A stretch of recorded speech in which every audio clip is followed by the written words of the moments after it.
All right, let's talk about Anthony Richardson and the Indianapolis Colts, who, it was a tough day. It just was. They kind of had this game, felt like they really beat themselves in a lot of ways. So it was not a entirely horrible performance. And I actually want to start off with some positives before we get into some negatives, because there were some good things here. There was a lot of bad. We'll get into the bad. But let's just, start off positive. Starting off with the play you see on your screen. It's going to be a zone coverage concept, and you see the receiver running a route going more over the middle. Watch how when Richardson takes a snap, it's a 3rd down and 10, so, offensive line has to make sure they block long enough, but they do.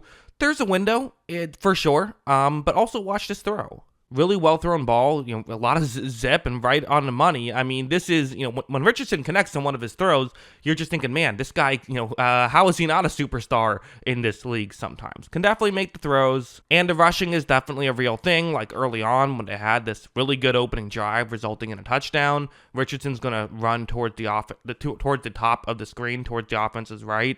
You see that Denver player right here. He's unblocked on this play because they're going to fake as though it could be a handoff to the running back. And watch as when this play begins. As of right here, this play is essentially over because they have blockers for everybody else. That one Denver player, it's just out of position enough. Watch as Richardson runs by him, and then there's nobody else he has to run by. Everyone else is blocked out of the way enough that Richardson is able to get into the end zone for a touchdown. So, again, definitely has the speed, is really good at this stuff. So, there were some positives. This was not entirely a negative game.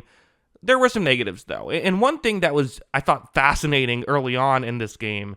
So let's go over here. So this is a 3rd down and 10 right here early on. So what do you do on 3rd and 10? Well, it's an obvious passing situation, right? The Broncos are in man coverage, expecting a passing play to happen here. Well, instead, they run the ball, and actually a Denver player gets there but just misses the tackle. Jonathan Taylor is able to rush, and they pick up 15 yards and pick up the 1st down. So, okay, that caught them by surprise. Good job there by the Colts. And in fact, this wasn't the only time they did it. Later on, here, it's a 3rd down and 9, and you're thinking, okay, well, you ran the first time, but obviously that was to catch them by surprise. You can't do it again, right? Well, no, they're going to hand it off to Jonathan Taylor again, and once again, they pick up the 1st down right there. Jonathan Taylor did get credit for the 1st down, so yeah, they were able to run the ball effectively. It's one of those things where I feel like usually I look at these plays and say, well, not really showing confidence in your quarterback, but the plays worked. They got the 1st down, so maybe they just like the idea of running on these plays, but still, interesting. For Anthony Richardson, I mean, I said interesting. You can't use any other word to describe him. He is a fascinating watch every time you see him play. This play, it's a 3rd down and 7 situation. They're backed up at their own 7-yard line. Not running the ball here. They're going to pass it. Richardson takes the snap. He is in his own end zone, and he is in trouble. And in fairness, that pressure kind of came quickly. I'm not mad at him for being in this spot. But again, being in a bad spot is one thing. What you do when you get there is another thing. This is a unique situation. He tries to throw a check down. It gets deflected back to him, and then he catches it and runs and loses a yard. So that's weird, where it officially goes down as a pass to himself for -1 yards. It is not a sack there, unfortunately, for the Broncos. Very bizarre play there. Again, you just get some weird stuff with Richardson, it seems like, every week. But now I want to go over here, because all that, whatever. Okay, that's interesting, that's unique, that's funny, but what does it really mean? Well, here's the issues. And again, the story out of this game is really the two horrible things that went wrong that were kind of out of Richardson's control. The bad trick play and the Jonathan Taylor fumbling out the one. I made videos on both those plays as they happened if you're interested in hearing my thoughts on those. But, for Richardson himself, that kind of almost takes away some of the heat that he probably should be getting because he made too many mistakes in this game. This play, it's a zone coverage concept. You have a receiver trying to get into this coverage.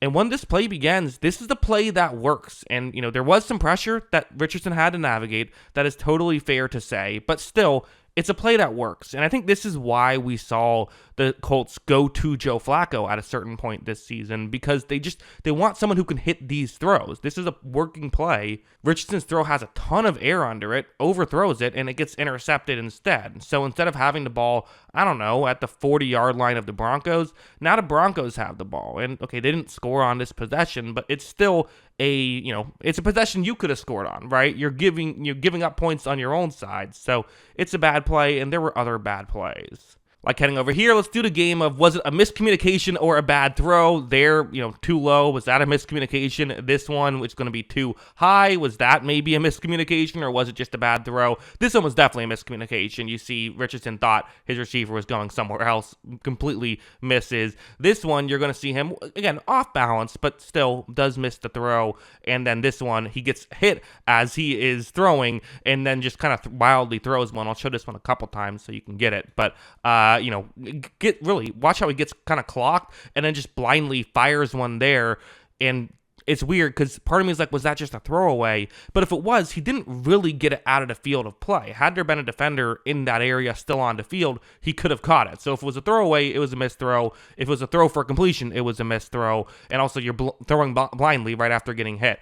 It's not good stuff. Okay, the other throws were worse, but it's not good stuff. And then something like this where, there's kind of two things that I look at when I'm watching a quarterback play that, I think other people maybe don't pay as much attention to. And I kind of touched on it with them rushing the ball on a 3rd and 9 and a 3rd and 10.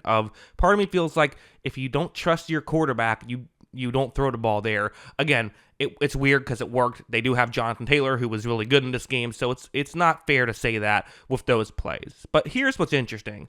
On a 3rd and 3, there's the other side of the coin, which is, how does the defense play you? 3rd down and 3, they're sending the house, and they're sending the house expecting a rushing play right here. If it's not a rushing play, well, then they hope that they can get to the quarterback quickly. Again, Richardson's stats against the blitz are horrendous this season, so either way, they feel okay about this. But because of this, when it is a running play, Richardson keeps himself, but Denver is all over it and just take him down right away, so they're not able to gain anything. So, yeah, I mean, it's not ideal. It's not what you're hoping for if you're a Colts fan.